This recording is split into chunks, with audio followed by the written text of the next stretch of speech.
Welcome to short highlights of the 49th edition of the classic Brugge-De Panne, the unofficial Sprinters World Championship as it's known, along with a few other races.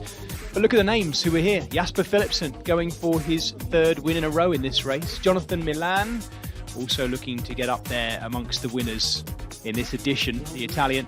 And they would be alongside Tim Merlier, the European champion, of course, and then the likes of Sam Welsford, Olaf Koy, Phil Bauhaus, Dylan Groenewegen, all the big names were here. And the course unchanged from the last 2 years, running in the clockwise direction, riding southwestward from Brugge towards the Vern-centred figure of 8, the ride along the sand towards Koksijde along the coast as well. Beautiful day, very still really by Brugge-De Panne conditions, and that struck a bit of fear into the hearts of those watching and the riders themselves, because this race has a reputation for being more dangerous when the day is still. 5 riders went clear, led initially by Antonio Morgado, the UAE Team Emirates man who was pressing on hard, the rider in black and white there. He was joined by Victor Vercuy of Team Flanders Baloise, the Belgian rider. Then there was another Belgian rider for Wagner Bazin, that was Michael Lambrecht. And then 2 riders for Unibet Titema Rockets, Jeroen Bloem and Hartijs de Vries. Crashes started happening, and always in the same place, at the end of De Moeren, the long run straight, all the way down to De Panne. A couple of crashes had happened already. We hoped that was the worst of it. Tim de Klerk was on the front, the Lidl Trek leading through De Panne into the final lap, and a small lead by this stage, just 30 seconds for our 5 riders out front. Mechanicals, little crashes started becoming pesky nuisances at the back of the race, and the gap was just too small for Hartijs de Vries, who attacked the breakaway. He was chased by Antonio Morgado, but Morgado did not have the legs to get across to de Vries, who was on an absolute flyer today, the Dutchman, for the Titema Rockets out front, hanging on to 30 seconds as they went along the long straight of De Moeren in the direction of the finish in De Panne.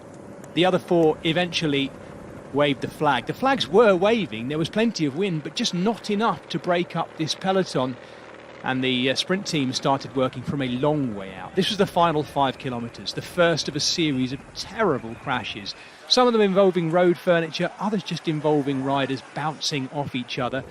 That was one that took out Milan Fretin and a couple of the Cofidis riders, including Piet Alligat as well, by the looks of things. Hartijs de Vries was still hanging on out front, seemingly the safest place in this peloton for the Dutchman. And then came the next of the crashes. On this instance, it was 2 or 3 of the Lotto riders and others involved there too. Some of the big names being taken out, but most of the biggest names still at the front. That was until this point. You can see Jonathan Milan battling with one of the Uno X riders. Arnaud Delis was already down, as was Lionel Taminio, Arnaud Demar. This was another crash, this one taking out Tim Merlier, the European champion, off to the right-hand side on the deck. And some of the riders in there, including Lukasz Kubic and others, pretty badly hurt by that one, by the looks of it too.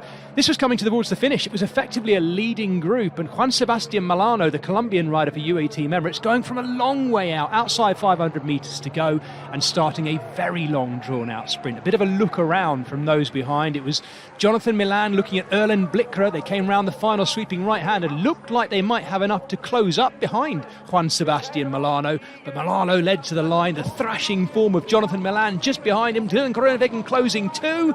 Could they catch him on the line? The answer was no. Juan Sebastian Milano had taken his biggest one-day result of his career to go with his 2 Vuelta stage wins, of course.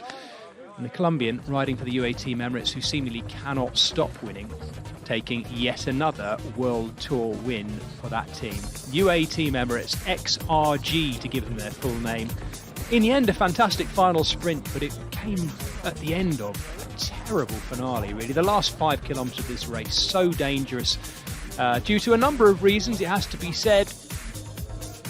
But Juan Sebastian Milano, he knew that it had all been going on behind. He said that in interviews afterwards, but a fantastic one-day win for him. There was the top 10. Plenty of the big names did make it through. Welsford was still in 10th, Groenewegen in 9th, but Juan Sebastian Milano, the Colombian rider, at the top of them, ahead of Jonathan Milan. Another brilliant ride by young Madish Michels in 3rd. Tim Merlier left on the deck, ruining what might have been, and others, Arnaud Demar, Adrien Petit coming across the line, talking about having survived what was in the end a really tough finale. Juan Sebastian Molano delighted. Jonathan Milan another second place, and Madish Michels once again keeps reminding us of his undoubted talent. All leads now, the roads lead to Camp Wevelgem this Sunday. Make sure you join us for that. We'll hope for a much smoother passage.